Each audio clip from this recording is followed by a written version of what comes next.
Hello, എല്ലാവർക്കും ഇന്നത്തെ വീഡിയോയിലേക്ക് സ്വാഗതം. നമ്മുടെ ഇന്നത്തെ വീഡിയോ എന്ന് പറയുന്നത് നമ്മുടെ മുഖത്തെ കറുത്ത പാടുകളും സൺ ടാനും കഴുത്തിലെ കറുപ്പൊക്കെ മാറ്റി നല്ലൊരു ഗ്ലോ ഒരു ലൈറ്റൻ ചെയ്യാൻ, നമ്മുടെ സ്കിന്നൊന്ന് ലൈറ്റൻ ചെയ്യാനായിട്ട് വളരെയധികം സഹായിക്കുന്ന ഒരു ഫേസ് പാക്കിൻ്റെ വീഡിയോ ആണ്. ഇതിനായിട്ട് ഞാൻ ഒരു ചെറിയ ഉരുളക്കിഴങ്ങും ഒരു ചെറിയ തക്കാളിയും ഞാനൊന്ന് നല്ല കഴുകി വൃത്തിയാക്കിയതിന് ശേഷം ചെറുതായിട്ട് കട്ട് ചെയ്തിട്ട് ഇതുപോലെ ഒന്ന് മിക്സിയിലിട്ടൊന്ന് അരച്ചെടുക്കുന്നുണ്ട്. ഞാനിത് വേറൊരു പാത്രത്തിലേക്ക് ഇട്ട് കൊടുക്കുന്നുണ്ട്. ഇനി ഇതിനകത്ത് നമുക്ക് ചേർത്ത് കൊടുക്കേണ്ടത് 3 ടേബിൾ സ്പൂൺ കടലമാവാണ്. 3 ടേബിൾ സ്പൂൺ കടലമാവ് ഇട്ട് കൊടുത്തതിന് ശേഷം നല്ല രീതിയിലൊന്ന് ഇളക്കി മിക്സ് ചെയ്യാം.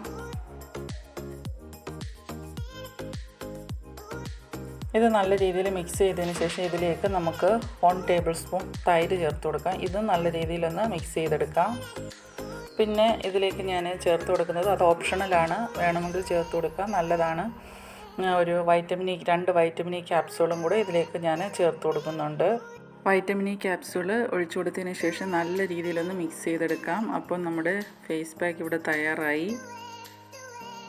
ഇനി നമ്മുടെ മുഖവും കഴുത്തൊക്കെ ഒന്ന് ക്ലെൻസ് ചെയ്തതിന് ശേഷം നമുക്ക് ഇതുപോലെ, ഇത് ഞാൻ കാണിക്കുന്നത് എൻ്റെ കയ്യിലാണ്, ഇതുപോലെ നമുക്കൊന്ന് അപ്ലൈ ചെയ്ത് കൊടുക്കാം. ഇങ്ങനെ നമ്മൾ മുഖത്തിട്ട് കൊടുക്കുമ്പോൾ അതുപോലെ തന്നെ നമ്മുടെ കഴുത്തിലും അതുപോലെ തന്നെ ഇട്ട് കൊടുക്കാൻ ശ്രമിക്കുക. അല്ലെങ്കിൽ നമ്മുടെ മുഖത്തിലും കഴുത്തിലും 2 ഷെയ്ഡായിട്ട് നമുക്ക് ഫീൽ ചെയ്യും, തോന്നും. അതുകൊണ്ട് തന്നെ നമ്മൾ ഈ ഫേസിൽ അപ്ലൈ ചെയ്യുമ്പം കഴുത്തിലും ചെയ്ത് കൊടുക്കാനായിട്ട് ശ്രമിക്കുക.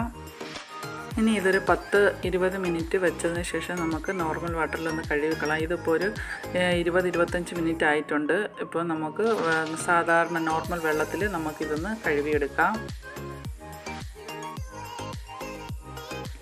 അങ്ങനെ നല്ല രീതിയിലൊന്ന് കഴുകി ഒന്ന് തുടച്ചെടുത്തിട്ടുണ്ട്. അപ്പോൾ നിങ്ങൾക്ക് കാണുമ്പം കളർ ചേഞ്ച് നിങ്ങൾക്ക് മനസ്സിലാവുന്നുണ്ടായിരിക്കാം. അപ്പോൾ ഇത് കഴുകി തുടച്ചതിന് ശേഷം ഒരു മോയ്സ്ചറൈസറും കൂടെ അപ്ലൈ ചെയ്യാൻ മറക്കരുത്. അപ്പോൾ ഈ വീഡിയോ നിങ്ങൾക്ക് ഇഷ്ടമായ ലൈക്ക് ചെയ്യുക, ഷെയർ ചെയ്യുക, നിങ്ങളുടെ അഭിപ്രായങ്ങളും നിർദ്ദേശങ്ങളും താഴെ കമൻറ്റ് ബോക്സിൽ രേഖപ്പെടുത്തുക. അടുത്ത നല്ലൊരു വീഡിയോ ആയിട്ട് വരുമ്പോഴേയും ബൈ, താങ്ക് യു.